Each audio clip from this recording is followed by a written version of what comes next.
ಮೇಕೆದಾಟು ವಿಚಾರದಲ್ಲಿ ರಾಜ್ಯ ಸರ್ಕಾರದ ವಿರುದ್ಧ ಆರ್ ಅಶೋಕ್ ವಾಗ್ದಾಳಿಯನ್ನು ನಡೆಸಿದ್ದಾರೆ.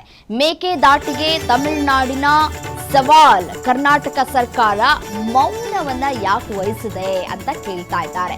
ಮೇಕೆದಾಟು ಮತ್ತೆ ರೈತರ ಹೋರಾಟ ಸರ್ಕಾರದ ವಿರುದ್ಧ ಈಗ ಆರ್ ಅಶೋಕ್ ಅವರು ತೀವ್ರವಾಗಿ ಟೀಕೆಯನ್ನ ಮಾಡ್ತಾ ಇದ್ದಾರೆ.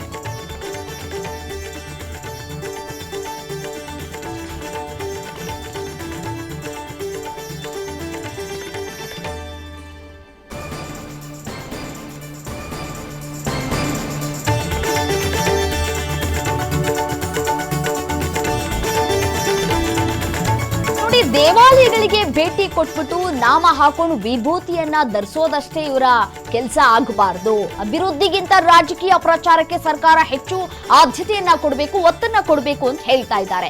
ಮೇಕೆದಾಟಿನಿಂದ ಗೃಹಲಕ್ಷ್ಮಿಯವರೆಗೂ ಕೂಡ ಸರ್ಕಾರದ ವಿರುದ್ಧ ತೀವ್ರವಾಗಿ ಆಕ್ರೋಶವನ್ನ ನಡೆಸಿದ್ದಾರೆ ಆರ್ ಅಶೋಕ್. ಸರ್ಕಾರದ ಆಡಳಿತದ ವೈಫಲ್ಯ ಜನರ ಮುಂದೆ ನಾವು ತೆಗೆದುಕೊಂಡು ಬರುವಂತಹ ಕೆಲಸವನ್ನ ಮಾಡ್ತೀವಿ ಅಂತ ಹೇಳಿ ವಾಗ್ದಾಳಿಯನ್ನ ನಡೆಸಿದ್ದಾರೆ. ಬರೀ ಹೇಳೋದಲ್ಲ, ರಾಜ್ಯದ ಜನತೆ ಕಾಯ್ತಾ ಇದ್ದಾರೆ. ಸರ್ಕಾರದ ವೈಫಲ್ಯಗಳನ್ನ ಯಾವಾಗ ವಿಪಕ್ಷದವರು ನಮಗೆ ತಿಳಿ ಹೇಳುವಂತಹ ಕೆಲಸವನ್ನ ಮಾಡ್ತಾರೆ, ಸರಿಯಾಗಿ ವಿಪಕ್ಷದ ನಾಯಕರು ಕೆಲಸವನ್ನ ಮಾಡ್ತಾ ಇಲ್ಲ ಅನ್ನುವಂತಹ ವಿಚಾರವನ್ನ ನಾವೆಲ್ಲರೂ ಕೂಡ ಹೇಳ್ತಾನೆ ಬಂದಿದ್ದೇವೆ. ಬಟ್ ಯಾವಾಗ ಸರ್ಕಾರದ ವೈಫಲ್ಯಗಳನ್ನ ಜನರ ಮುಂದೆ ತೆರೆದಿಡ್ತೀರಿ? ಇನ್ನೇನು ಚುನಾವಣೆ ಬರ್ತಾ ಇದೆ, ಆ ಚುನಾವಣೆ ಬರ್ತಾ ಇರುವಂತಹ ಸಂದರ್ಭದಲ್ಲಿ ರಾಜ್ಯದ ಜನತೆ ಮುಂದೆ ಹೋಗಿ ಸರ್ಕಾರ ಈ ರೀತಿಯಾಗಿ ಕಳೆದ 5 ವರ್ಷಗಳಿಂದ ರಾಜ್ಯಭಾರ ಮಾಡ್ತು ನೋಡಿ ಅಂತ ಹೇಳಿ ಜನರ ಮುಂದೆ ಇಡುವಂತಹ ಕೆಲಸವನ್ನ ಮಾಡಬಾರ್ದು. ಈಗಿಲಿಂದಲೇ ಕೆಲಸಗಳನ್ನ ಮಾಡ್ಕೊಳ್ತಾ ಬಂದ್ರೆ ನಿಮ್ಮ ಪಕ್ಷವೂ ಕೂಡ ಸಂಘಟನೆ ಆಗತ್ತೆ.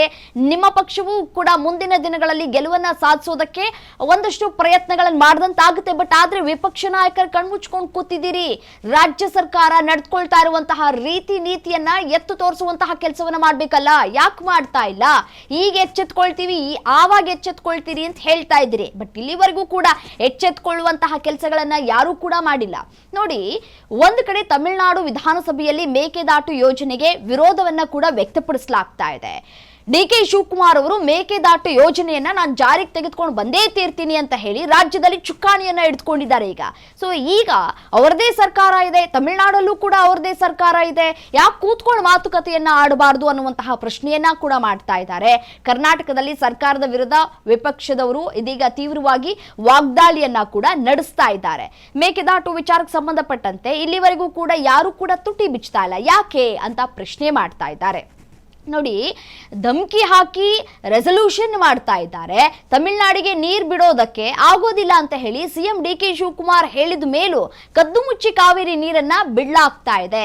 ಈಗಾಗಲೇ ರಾಜ್ಯದಲ್ಲಿ ಬರ ಆವರಿಸಿಕೊಂಡಿದ್ಯಾ ಅನ್ನುವಂತಹ ಅನುಮಾನಗಳು ಕೂಡ ವ್ಯಕ್ತವಾಗ್ತಾ ಇದೆ. ಮುಂಗಾರು ಆರಂಭ ಆಗಿ ಕೇವಲ 1 ವಾರಗಳ ಮಾತ್ರ ಮಳೆಯಾಗಿದ್ದವನ್ನ ನಾವೆಲ್ಲರೂ ಕೂಡ ಗಮನಿಸಿದ್ದೀವಿ. ಅದಾದ ನಂತರ ಬಿಸಿಲು ಹೆಚ್ಚಾಗ್ತಾ ಇದೆ.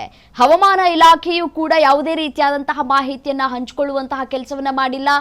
ಮಳೆ ಆಗುತ್ತಾ ಇಲ್ವಾ, ಆಗೋದಾದ್ರೆ ಎಷ್ಟು ಸೆಂಟಿಮೀಟರ್ ಮಳೆ ಆಗುತ್ತೆ, ಇದ್ಯಾವುದು ಕೂಡ ಗೊತ್ತಿಲ್ಲ. ಸೊ ಮುಂದಿನ ದಿನಗಳಲ್ಲಿ ಬರಗಾಲ ಹೆಚ್ಚಾಗುವಂತಹ ಮುನ್ಸೂಚನೆ ಈ ಮುಖಾಂತರ ಸಿಗ್ತಾ ಇದೆಯಾ ಅನ್ನುವಂತಹ ಒಂದಷ್ಟು ಅನುಮಾನಗಳು ವ್ಯಕ್ತವಾಗ್ತಾ ಇದೆ. ಸೊ ಹಾಗಾಗಿ ಕಾವೇರಿ ನೀರನ್ನ ನೀವು ತಮಿಳುನಾಡಿಗೆ ಹರಿಸ್ತಾ ಇದ್ರೆ ಇಲ್ಲಿರುವಂತಹ ರೈತರ ಪರಿಸ್ಥಿತಿ ಏನು, ಮತ್ತೆ ಬೆಂಗಳೂರು ಜನತೆ ಈ ಕಾವೇರಿ ನೀರಿನ ಮೇಲೆ ಎಷ್ಟು ಅವಲಂಬಿತರಾಗಿದ್ದಾರೆ ಅನ್ನೋದು ಗೊತ್ತಿರುವಂತಹ ವಿಚಾರ. ಸೊ ಹಾಗಾಗಿ ಯಾವಾಗ ನೀವು ಇದೆಲ್ಲವನ್ನು ಇತ್ಯರ್ಥ ಮಾಡೋದು? ಎರಡೂ ಕಡೆಯೂ ಕೂಡ ಒಂದೇ ಸರ್ಕಾರ ಇದೆ, ಕೂತ್ಕೊಂಡು ಮಾತುಕತೆಯನ್ನ ನಡೆಸಿ ಈ ಒಂದು ಸಮಸ್ಯೆಯನ್ನ ಬಗೆಹರಿಸಿ ಅಂತ ಕೂಡ ಹೇಳ್ತಾ ಇದ್ದಾರೆ. ನೋಡಿ, ಪ್ರತಿ ಬಾರಿಯೂ ಕೂಡ ಬರಗಾಲ ಬಂದಂತಹ ಸಂದರ್ಭದಲ್ಲಿ ಈ ಖ್ಯಾತೆ ಇದ್ದಿದ್ದೆ. ಬಟ್ ಇಲ್ಲಿವರೆಗೂ ಕೂಡ ಯಾವ ಸರ್ಕಾರ ಬಂದರೂ ಕೂಡ ಈ ಒಂದು ಖ್ಯಾತೆಗೆ ಅಂತಿಮ ನಿರ್ಧಾರವನ್ನ ತೆಗೆದುಕೊಳ್ಳೋದಕ್ಕೆ ಸಾಧ್ಯನೇ ಆಗಿಲ್ಲ ಬಿಡಿ.